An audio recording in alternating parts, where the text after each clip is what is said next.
Good morning students. आज हम topic करेंगे पद परिचय।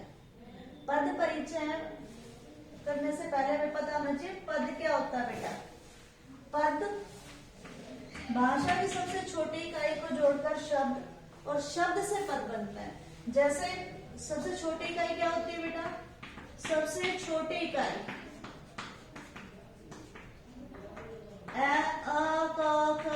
ये सब क्या है? छोटी इकाई। लेकिन जब हम इनको जोड़ देते हैं किसी भी दो शब्दों को और उनका अर्थ निकलता है तो शब्द बन जाता है। जैसे सब लिख दिया हमने, दो वर्ण जुड़ गए तो ये भी शब्द बन गया। कार वर्ण कुछ भी, जैसे कोई भी वर्ण जोड़ दो, आपस में वर्ण जोड़ दो तो शब्द बन जाता है। लेकिन जब यही शब्द वाक्य में प्रयोग किया जाता है तो पद बन जाता है। क्या बन जाता है? पद। उसका शब्द का ही रूप है पद। शब्द से ही पद बनता है। अर्थात जब यह शब्द वाक्य में व्याकरणिक नियमों के अनुसार प्रयोग किया जाता है तो पद कहलाता है।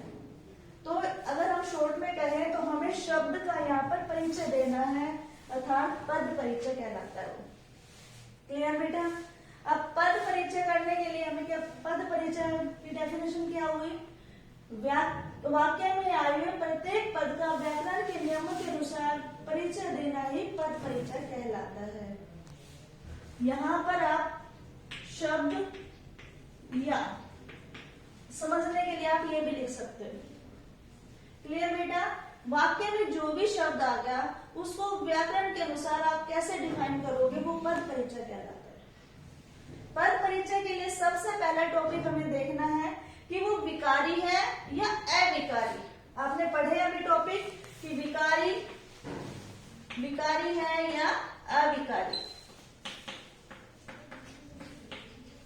अब हमें कैसे पता विकारी अविकारी?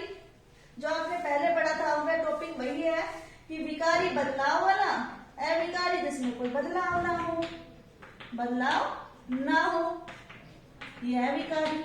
तो बेटे इसमें हमें कैसे पता चलेगा विकारी कौन कौन से है? विकारी ये हमारे जो है, ये विकारी है बेटा, यहां तक ये विकारी है हमारे, और बाकी ये जो है ये अविकारी है।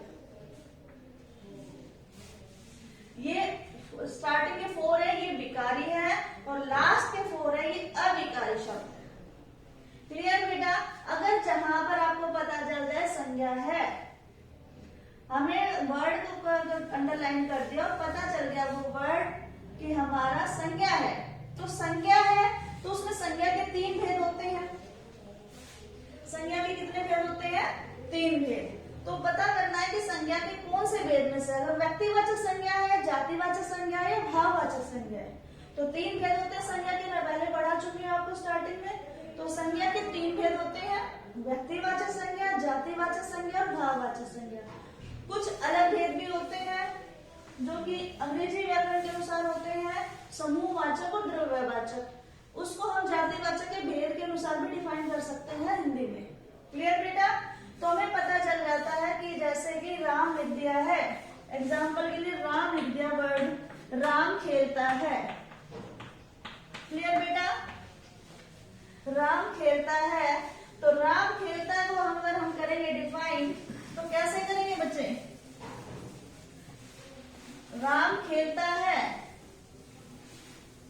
क्या करेंगे? जैसे आप लिख दिया हमने राम खेलता है, तो हमें पता होना चाहिए कि राम शब्द जो है उसमें पूछा राम के बारे में।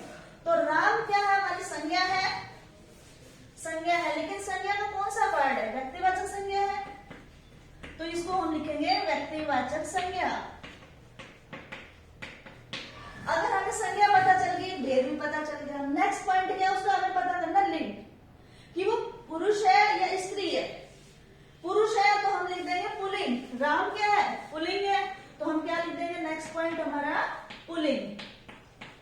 क्लियर बेटा? फिर उसके बाद हमें पता करना वचन, कि सिंगुलर है या प्लूरल है, कि एक वचन है या बहुवचन है। राम एक ही है तो हमारा क्या हो जाएगा? एक वचन। फिर उसके बाद हमें पता करना है कारक। कारक पता चल गया कि कारक क्या होते हैं, जिसके साथ हम क्रिया से संबंध दर्शाया जाता है। तो कारक क्या है? इसमें कर्ता काम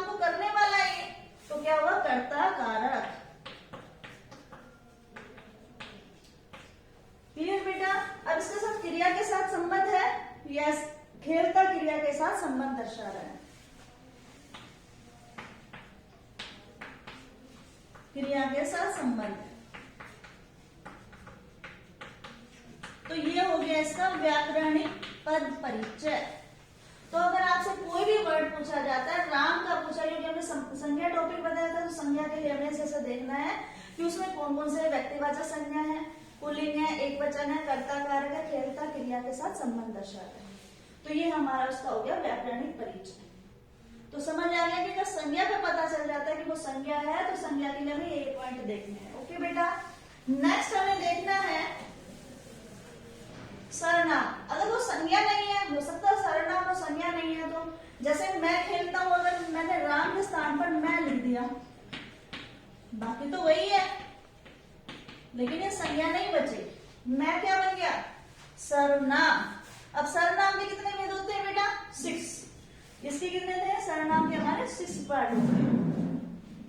अब उन 6 पार्ट में से फिर पता करना है कि सर्वनाम का कौन सा भेद है इसमें।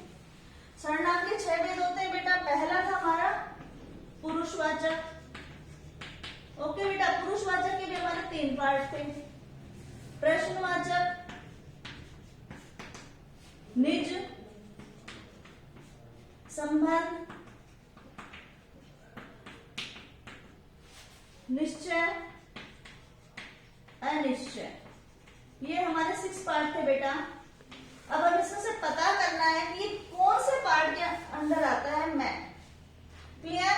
अब मैं है पुरुषवाचक सर्वनाम, क्योंकि पुरुषवाचक सर्वनाम क्या होता है? बोलने वाला, सुनने वाला, किसी चीज के लिए प्रयोग में आ जाते हैं शब्द पुरुषवाचक कहलाते हैं। अब मैं है, मैं तो उत्तम होता है, तो क्या बन गया इसका हमारा?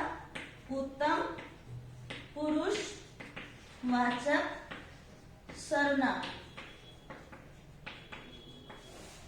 ओके बेटा, फर्स्ट पार्ट हो गया। अब सेकंड, फिर हमें ये सीखना है कि इसमें लिंग बताना है कि पुल्लिंग है, स्त्रीलिंग है। वो कैसे पता चलेगा? क्रिया से।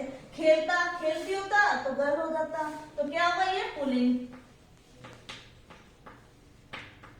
अब वचन देखना है, एक है या ज्यादा है? एक वचन। क्लियर बेटा? अब कारक है, वो भी कर्ता कारक ही है, क्योंकि मैं ही हूं काम करने वाला, जैसे इसमें काम करने वाला है, कर्ता कारक हो गया। अब क्रिया के साथ खेलता है, तो क्रिया के कर्ता के साथ संबंध दर्शा रहा है। खेलता शब्द जो है क्रिया के साथ संबंध दर्शा रहा है। क्लियर बेटा? तो इस प्रकार हमें देखना, अगर यहाँ पर वह खेलता आ जाता, यहाँ आ जाता वह खेलता है, तो यहाँ पर क्या बन जाता बेटा? उत्तम की जगह बन जाता अन्य, बाकी खेलता बाकी एज इट इज आ जाता। तो हमें ये वर्ड पे फोकस करना है कि वो वर्ड क्या है, उसका व्याकरण के अनुसार परिचय किस प्रकार दिया जा सकता है। क्लियर बेटा? इसी प्रकार निजवाचक में पूछा जा सकता, कौन कौन डलाइन कर देता, वह कौन है, तो कौन को करते, तो एक है के लिए, 2 के लिए, बाकी एज इट इज आ जाएगा। क्लियर बेटा?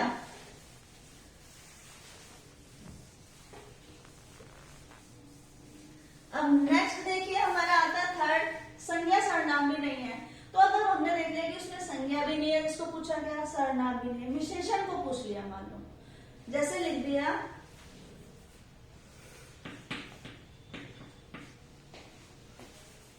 हमने सुंदर साड़ी, मान लीजिए हमने सुंदर साड़ी, या गीता ने सुंदर साड़ी पहनी है, मान लीजिए अब उसको पूछ दिया, विशेषण पूछ लिया, सुंदर को इसने अंडरलाइन कर दिया और उसको पूछ लिया कि व्याकरणिक परिचय दीजिए, पद परिचय बताइए। अब इसमें भी हम सबसे पहले देखेंगे विशेषण के बेटा 4 पार्ट होते हैं। संज्ञा सर्वनाम की विशेषता बताने वाले शब्दों को विशेषण कहते हैं, और विशेषण के 4 पार्ट होते हैं। फर्स्ट पार्ट होता है गुणवाचक, संख्यावाचक, थर्ड है परिमाण वाचक, लास्ट है सारनामी। ये बेटा 4 पार्ट होते हैं। तो हमें सबसे पहले, गीता ने सुंदर साड़ी पहनी है, अब इसमें से हमें देखना है कि संज्ञा सर्वनाम की विशेषता बता रहे। साड़ी इसमें क्या है? संज्ञा। अब इसकी विशेषता बता रहे सुंदर शब्द से। तो इसी प्रकार हमें विशेषण देखना, तो पहला बताना विशेषण का भेद कौन सा है। सुंदर किस में आता है? गुणवाचक विशेषण में। क्योंकि संख्या में तो काउंटिंग आएगी, परिमाण में माप तो लाएगा, और सार्वनामिक में क्या आएगा? संज्ञा से तुरंत पहले कुछ इशारा करेगा विशेषण की ओर। तो ये तो है नहीं, तो गुणवाचक विशेषण हमारा ये। क्लियर बेटा? अब इसके बाद हमें सेकंड पार्ट क्या देखना, फिर देखना लिंग कौन सा है। अब साड़ी है तो क्या होगी? स्त्रीलिंग। और एक बार में एक ही साड़ी पहन सकते हैं, दो तो है नहीं यहाँ पर, तो क्या होगा? एक वचन। क्लियर बेटा? और नेक्स्ट क्या है? कारक के साथ संबंध। सुंदर साड़ी उसकी विशेषता बता रहे, उसके विशेषण के साथ विशेषण बता रहे। अब विशेषण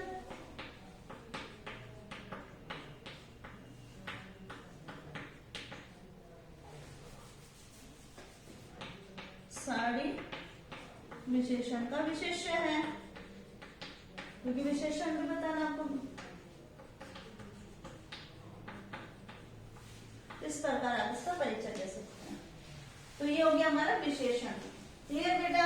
नेक्स्ट है हमारा, इसके अलावा कुछ भी आ सकता है इसमें आपके।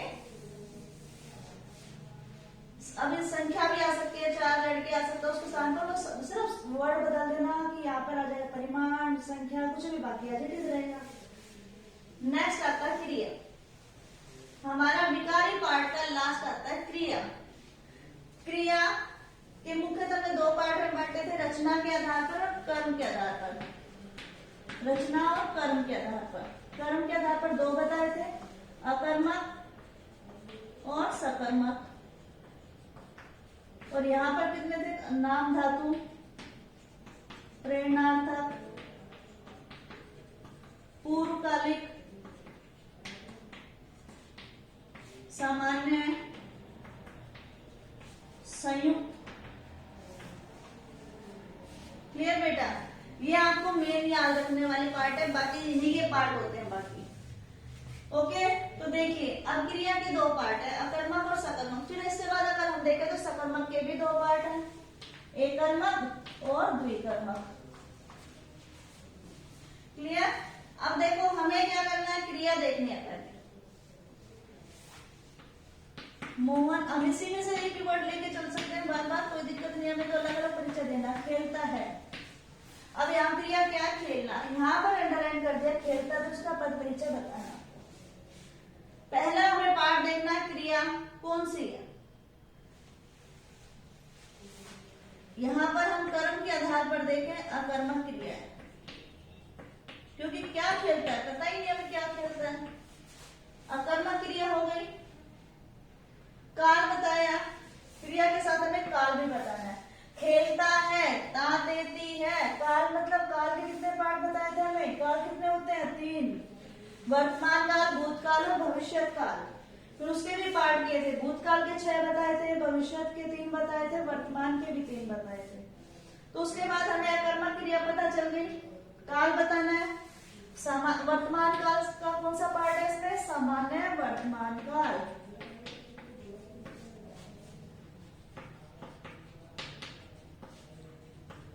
फिर नेक्स्ट हमें पुरुष बताना है, कितना खेलने वाले कितने लोग हैं? 1 है, 2 है, तो इसमें एक वचन आ जाएगा। वाच्य कैसा है? मोहन खेलता भी आपने टॉपिक किया था हमारे पास, वॉइस जिसको बोलते हैं, उसमें बताया जाता है कि कर्तृवाच्य है, कर्तृवाच्य कर, या ये भी कह सकते हैं कर्तृवाच्य, कर्मवाच्य, भाववाच्य। तो मोहन खेलता है, व्यक्ति वॉइस हुई अर्थात कर्तृवाच्य हो गया, तो वाच्य हुआ हमारा कर्तृवाच्य। धातु, खेल धातु से बनी है हमारे, क्रीड धातु होते हैं संस्कृत में, तो लेकिन यहाँ पर खेल मेन शब्द हिंदी में लेना है तो हमें।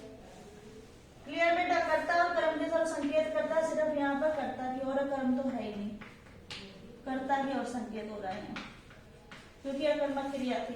तो बेटा ये इसका पद परिचय हो गया।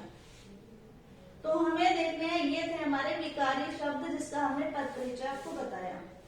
इसके अकॉर्डिंग मोहन फुटबॉल खेलता है, यहाँ सकर्मक क्रिया हो जाती है, बाकी एडजेक्टिव रह जाता है और कर्म की ओर संकेत हो जाता है। यहाँ पर तो किसकी ओर संकेत करना, वो याद दर्शा देना है। बस ये आपका इसका पद परिचय हो गया।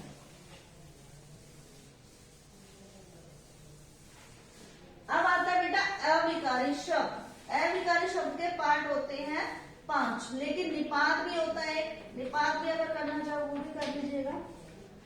क्लियर बेटा? ये सारे हमारे अविकारी शब्द या अव्यय। अब अविकारी शब्द के हमारे 5 पार्ट होते हैं, क्रिया विशेषण, संबंध बोधक, समुच्चय बोधक, विस्मयादि बोधक और निपात। क्रिया विशेषण क्रिया की विशेषता बताने वाले शब्द। क्रिया विशेषण क्या होते हैं? क्रिया की विशेषता जिसमें बताई जाती है।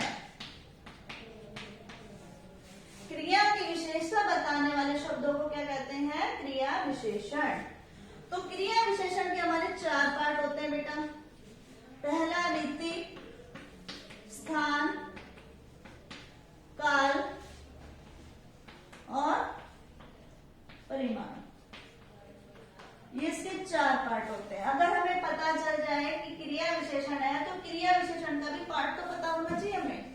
तो क्रिया विशेषण है तो क्रिया विशेषण का कौन सा पार्ट है? रीतिवाचक है, स्थानवाचक है, कालवाचक है या परिमाणवाचक है? तो क्रिया विशेषण क्या होता है? क्रिया की विशेषता बताने वाले शब्द। क्लियर बेटा? अब देखो, अब इसमें हमें कितना छोटा सा देना परिचय, देखिए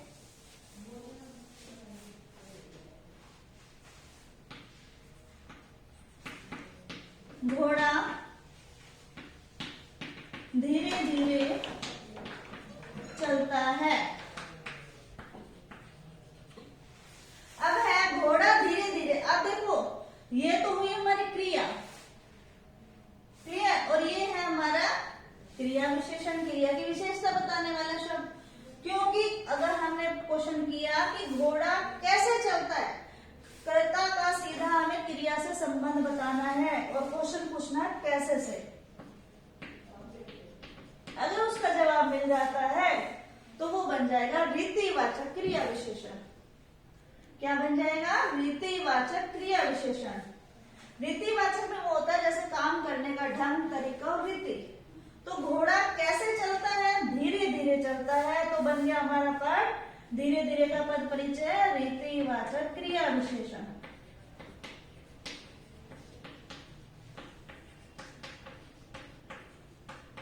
अब इसका विशेष्य क्या है? चलना।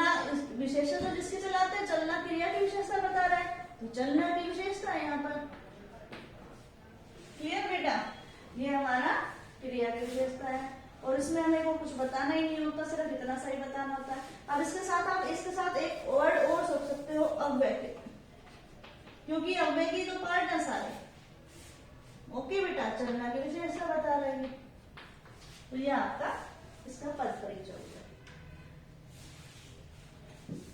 अगर मैं यहां लिख दूं गीता ज्यादा बोलती है,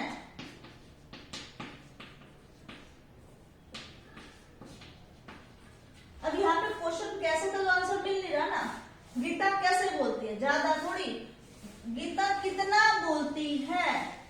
कितना का जवाब है, कितना कम ज्यादा किसमें आता है? कितने वर्ड क्वेश्चन में आता है? कितना बोलती है, तो कितना किसमें आता है? परिमाण में। तो क्या बन जाएगा ये? परिमाणवाचक। अगर हमने यहाँ पे लिख दिया ज्यादा, परिमाणवाचक क्रिया विशेषण अव्यय, और फिर बोलती की विशेषता। बोलती की विशेषता, ये हमारा इसका पार्ट हो गया। क्लियर बेटा? हमें इसी प्रकार ज्यादा का भी पता चल गया ये क्रिया विशेषण में। फिर अगर हमारे से पूछ लिया जाता है मोहन बाहर खेलता है,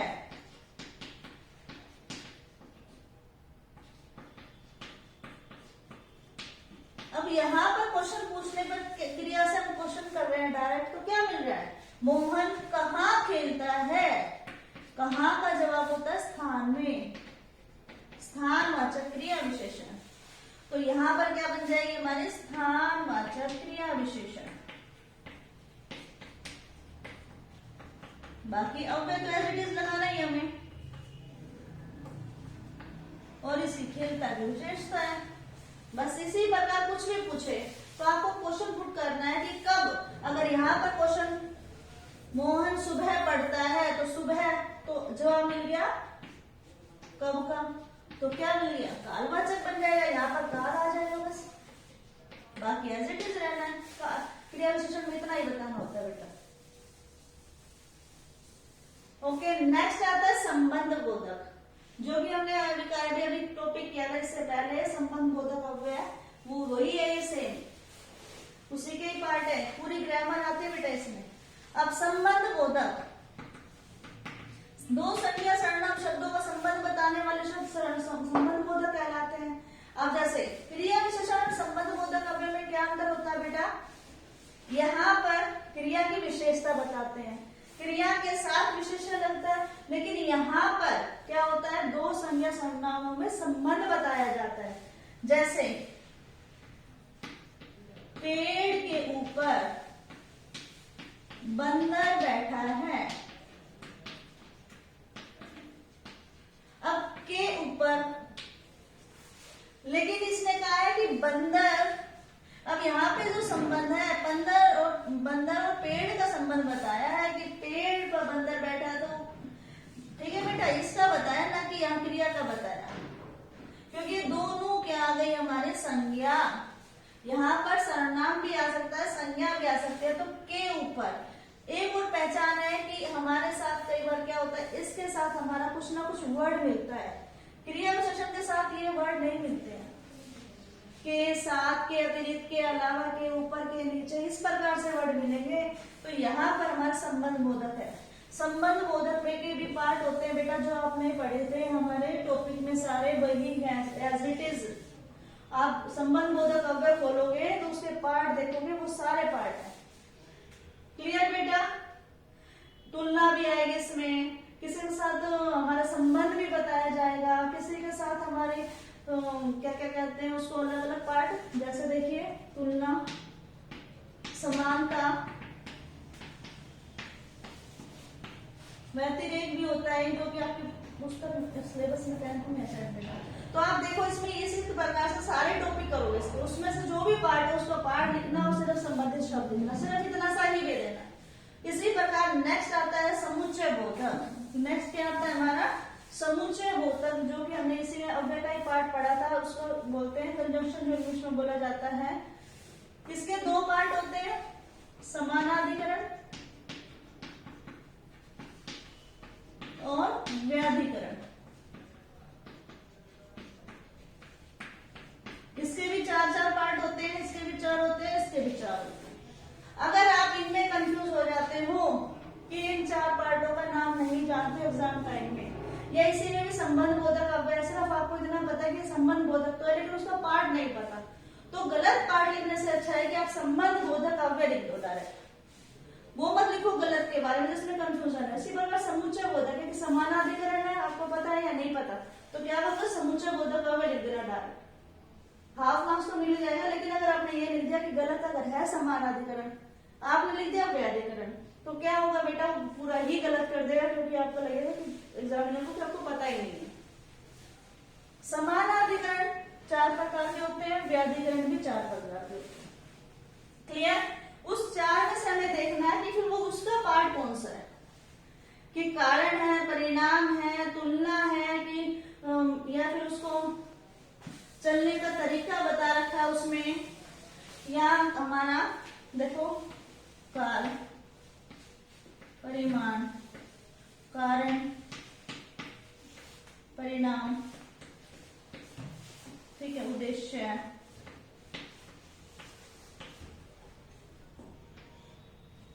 स्वरूप,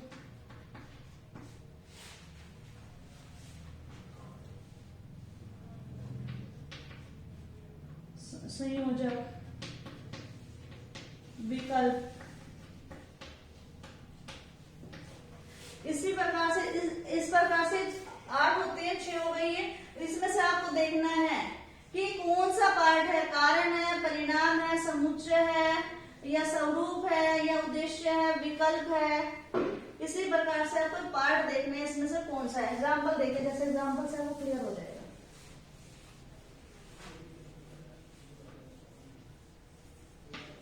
राम अथवा श्याम को बुलाओ। मान लीजिए अथवा को कर दिया अंडरलाइन, क्योंकि समुच्चय बोधक हो गए तो वही होते हैं जिसमें दो जोड़े होते हैं, राम और श्याम को जोड़ने का कार्य करते हैं। तो क्या हुआ, अथवा कौन सा हो गया हमारा समुच्चय संयोजक, समुच्चय बोधक अव्यय। अगर आप इतना भी लिखोगे तो ये ठीक है बेटा। और संबंधित शब्द से संबंध कौन सा है, राम अथवा श्याम, तो ये दोनों शब्द क्या इसको जोड़ने का काम करते हैं। अथवा शब्द यहाँ पर लिख देना, जोड़ने का कार्य करते हैं। अथवा शब्द राम श्याम को जोड़ने का कार्य है।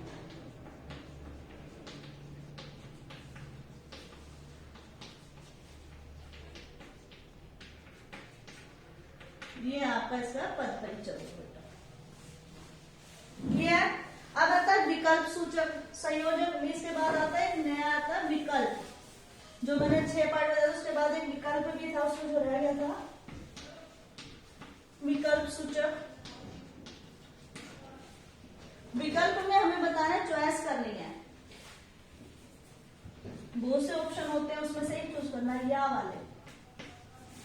क्लियर बेटा। नहीं तो ये चाहिए या ये चाहिए, तो उसमें से आप सिलेक्ट करोगे तो क्या बन जाएगा, विकल्प सूचक समुच्चय बोधक अव्यय। तो इसी प्रकार कोई भी पार्ट आ जाए तो सिर्फ आपको ये देखना है, उस पार्ट को भी पहचानना है तो उस पार्ट का देना, अदरवाइज लिख देना समुच्चय बोधक अव्यय। क्लियर बेटा।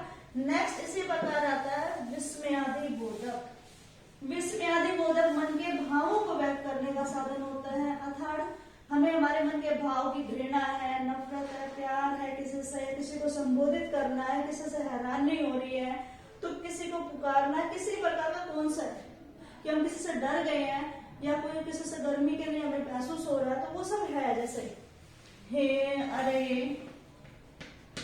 किसी को शाबाशी देनी है, शाबाश, छी, अरे, इसके अलावा ओ। इस प्रकार से सारे इनके सामने एक्सक्लेमेटरी साइन मिलेंगे, विस्मय सूचक चिन्ह प्रयोग किया जाता है। तो देखो ये आप बता दोगे, अगर नहीं पता चलता है कि इसमें घृणा का भाव है, इसमें प्रेम का भाव है, किसी को पुकारा जा रहा है कि कौन सा भाव है, अगर वो पता चल जाता है तो उसके सामने लिखना है कि संबोधित विस्मयादि बोधक अव्यय, किसी को संबोधन किया जा रहा है, पुकारा जा रहा है। तो जैसे हे प्रभु को अगर हमने अंडरलाइन कर दिया, हे प्रभु, और यहां लगा दिया, तो क्या बन जाएगा, ये संबोधित विस्मय बोधित अव्यय। तो इस प्रकार से किसी को भी लोगे तो हमें देखना है, अरे को भी इसी में शाबाश, तो हर्षोल्लास का है तो क्या होगा, उल्लास लिख सकते हो या हर्षादि लिख सकते हो, विस्मय आदि बोधक का मैं साथ जोड़ देना बस। तो ये इसी प्रकार देखना। नेक्स्ट है निपात।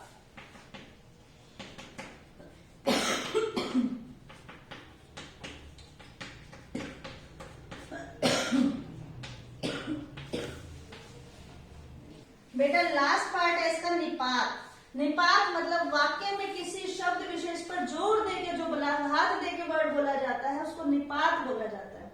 उसे क्या कहा जाता है, निपात। अब देखो निपात किसी बुक में तो 4 पार्ट दिए होते हैं, किसी बुक में 5 दिए होते हैं। अगर निपात अगर आपको पता है तो बेस्ट है बेटा। जैसे पिताजी ने मुझे ही बुलाया है।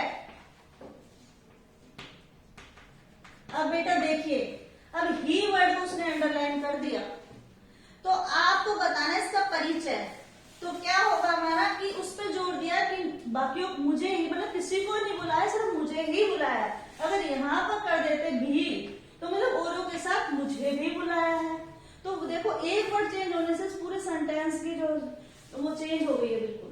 तो देखो सेंस जो चेंज हो जाते हैं तो हमें ये बताना है कि ही भी, हमें तो सिर्फ ये पहचानना है कि परिचय देते निपात है, इस पे जोड़ दिया गया पूरे सेंटेंस में। तो जिस पे भी जोड़ दिया गया उसको अंडरलाइन किया हुआ है। मेन वर्ड देख लो बेटा क्या क्या होते हैं, ही भी तक तो मात्र केवल न, ठीक है बेटा। भर, ये वर्ड अगर आपको कहीं पर मिल जाए इनको अंडरलाइन किया हो तो समझ जाना केवल ये निपात है। अगर ये निपात है कि इसको अंडरलाइन वाक्य में इस पे जोर दिया गया, बोलते और देखना उस वाक्य को, उसने मुझे मात्र 100 रुपए दिए, मतलब 100 रुपए दिए, उस पर जोर दिया कि मात्र उसके लिए यूज किया गया, तो ये निपात है। क्लियर बेटा? उसने मुझे देखा भर नहीं, उसने ये तक न किया, तक भी आ गया और न भी आ गया, तो न पे जोर है तो न भी वही होगा, तक पे जोर है तो वो भी वही बात है, दोनों एक चीज है। तो निपात सिर्फ इतना सही है बेटा कि आपको ये वर्ड देखने लिए भी तक तो मात्र केवल न हो। अगर ये वर्ड है तो वो क्या है हमारा अविकारी पार्ट का निपात। क्लियर बेटा? इसमें कोई डाउट होगा नहीं। अब आपको पूरी ग्रामर आपकी इसमें हो जाती है बेटा कवर, तो हमें पता चल गया कि कौन कौन सा हमें परिचय देना है, किस प्रकार से देना है। तो पूरी संज्ञा आपको पता होना चाहिए, सर्वनाम, विशेषण, क्रिया, क्रियाविशेषण, संबंध, समुच्चय, विस्मय आदि और निपात, ये सब आपको पता होंगे तभी आप परिचय दे पाओगे। क्लियर बेटा?